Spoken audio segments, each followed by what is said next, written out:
Could places like New York and Washington, D.C., cities that have protests and rallies, be even more dangerous? Jeffrey Butts is the Director of Research and Evaluation at the Center at John Jay College of Criminal Justice. Mr. Butts, thanks for being with us. Here's the scenario. Cities like Washington, D.C. or New York, where you are, there are major parades and demonstrations almost on a weekly basis. What sort of security challenges does it pose to have a crowd where thousands actually might be legally carrying a gun? Yes, we'll see what changes. I think the Supreme Court made this decision based upon the way they usually do things, not thinking about the country or the safety of people, but some constitutional provision that appeals to the base. And I'm very concerned.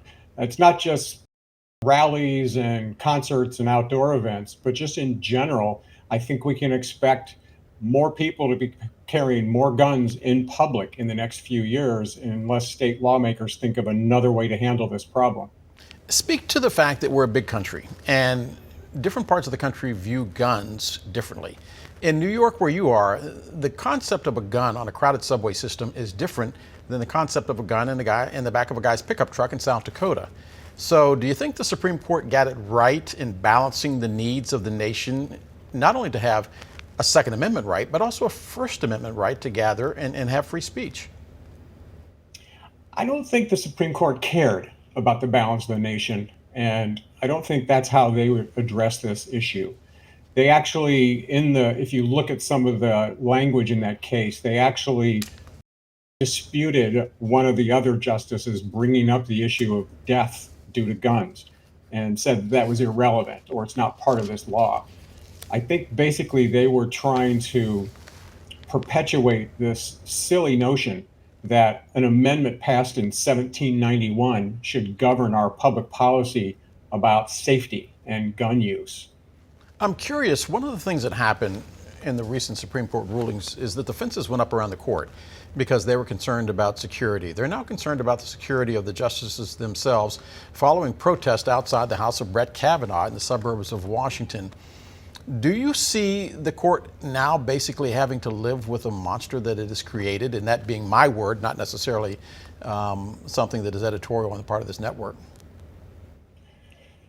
Not just the Supreme Court, all elected officials. We're all living through this right now, this growing division in the country and this escalation of hateful rhetoric and just general political battle.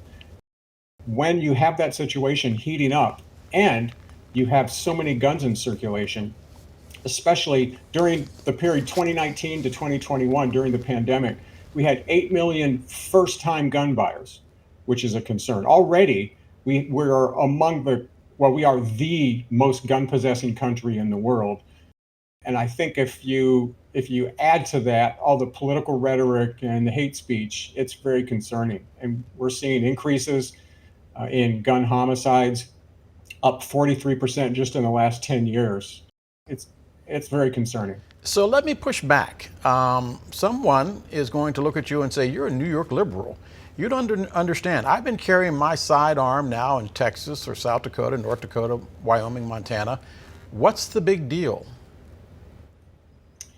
Yes, well, I am now a New York liberal, although I grew up in Ohio, so I come from what people then called the heartland.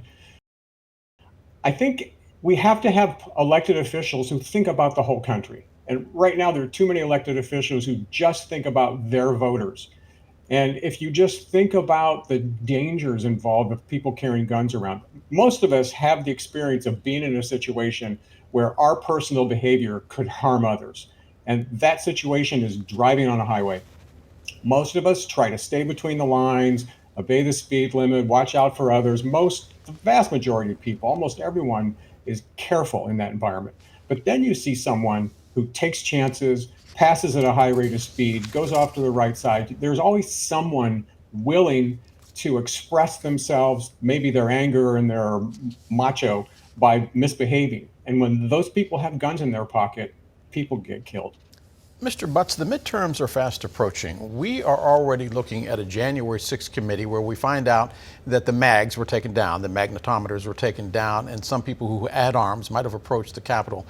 Could we be looking at a campaign season where candidates have to be concerned about who's in the crowd because they, by law, can carry a gun? Yeah. Yes, we've already seen that. We had a gubernatorial candidate here in New York, not with a gun, but someone attacked on stage. Someone felt it was their privilege to walk up on that stage and confront a candidate directly. And that is a concern. And it's not true that it's the pandemic. The pandemic is worldwide. What's happening in this country is we are realizing what the US is with all of our gun possession. The pandemic aggravated our situation. But right now, when you look at the percent of all homicides that are due to guns in this country, it's about 80%. The UK, it's 4%. Australia, 13%. So we have so many guns in circulation that we cause our own problems by being unwilling to confront this and to rest upon these antiquated notions about the Second Amendment. And people are getting hurt. People will continue to get hurt. Jeffrey Butts is the Director of Research and Evaluation at John Jay College of Criminal Justice in New York. Mr. Butts, thanks for being with us. You're very welcome.